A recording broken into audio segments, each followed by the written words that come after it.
This is a modified 1970 D28, and at that time I said I'm working on a 70s D28. This is an actual 1970 D28, and I did the usual modifications to it. The scary part about this one is it's going to live overseas, so I had to do pretty. I want to make sure I did a good job on this one. Anyway, it got the works. It got Grovers, yeah, Grover 18-to-1 tuners. Which changed several years ago, and they're great tuners now. They used to have a funny back plate on them, and I didn't like them. They'd failed on me a couple times, but they totally redesigned them. Even 10 years ago or something. But they're good tuners. I like them a lot.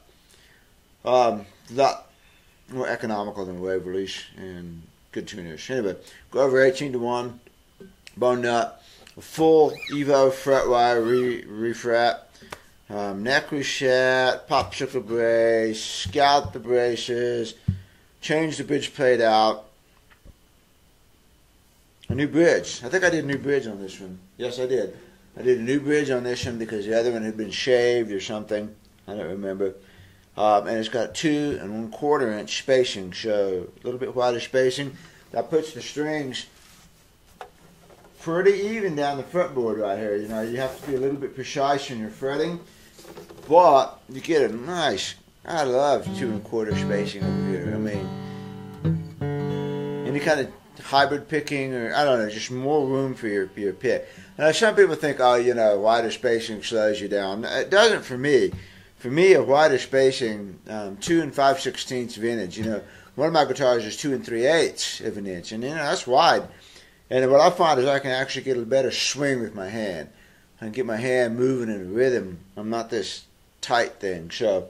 But I love 2 1/4 inch spacing, and that's definitely a modification. You have to be precise in your fingering. You can't pull the string down. You can't be sloppy.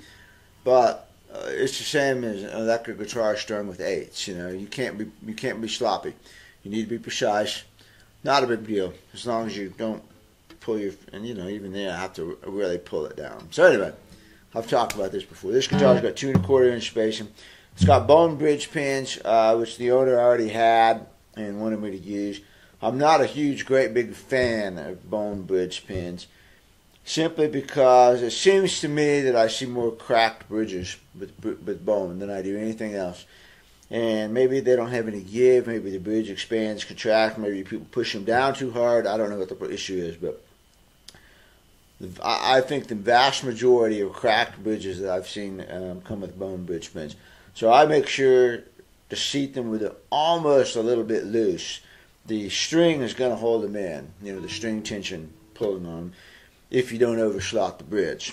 So, anyway, bone bridge pins, they also can cause problems with the ball end snapping on them, causing just a little bit of a vibration. So, if you have bone bridge pins and you hear a little buzzy vibration, make sure that ball end is not loose and tapping on it, because it'll do that.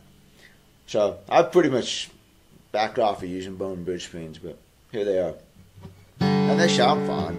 I also touched up the finish around here. It had been beaten up, and I put some shellac on it.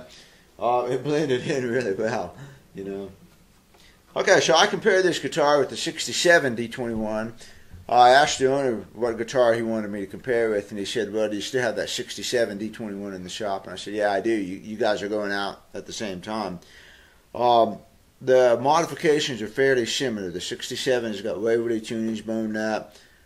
I can't remember if I did the frets on it or not, but it is scalloped mildly, and of course it's Brazilian rosewood. That's a super tough comparison because, in my opinion, that 67 is one of the better guitars I've had through here. I raved about it in the video, and I just said, man, this is outstanding for me. Kind of guitar that I want. That 67 D21 is an outstanding guitar. This guitar is great. I mean, it's got a real strong voice. I got no problems with this guitar whatsoever. It's just, I'm just saying that 67 is maybe the toughest comparison a person could ask for. But the fact that this guitar stands up to it says a lot about it. I really like the voice on this guitar. It's very firm. It's very powerful. It's not mushy. It is a good guitar. The neck is really, really nice. It's just got one of those necks. It feels just a little bit wider to me. I know it's not. I calipered it. But in the hand, the way the profile is, the depth of the neck, all of those things, this is a fantastic neck. I wish they were all like this, you know. The 67's got a great neck, too. So, this is a good guitar. I'm very happy with it. And it's going home. Going to Maryland, and then it lives overseas. That's a good guitar.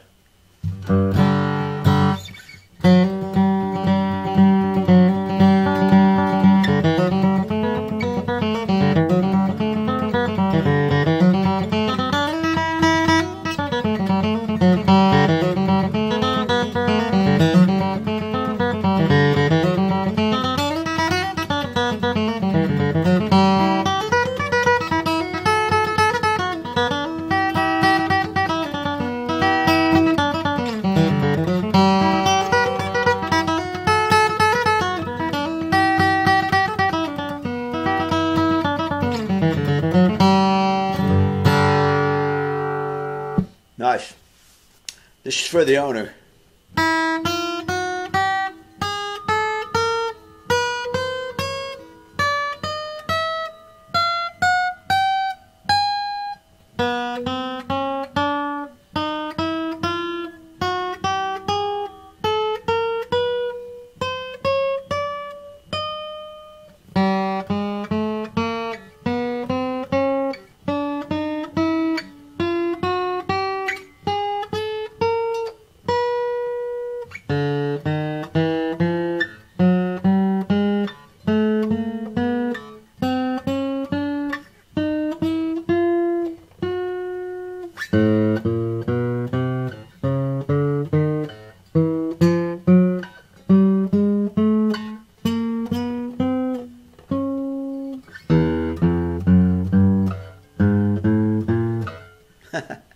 Zing off the string.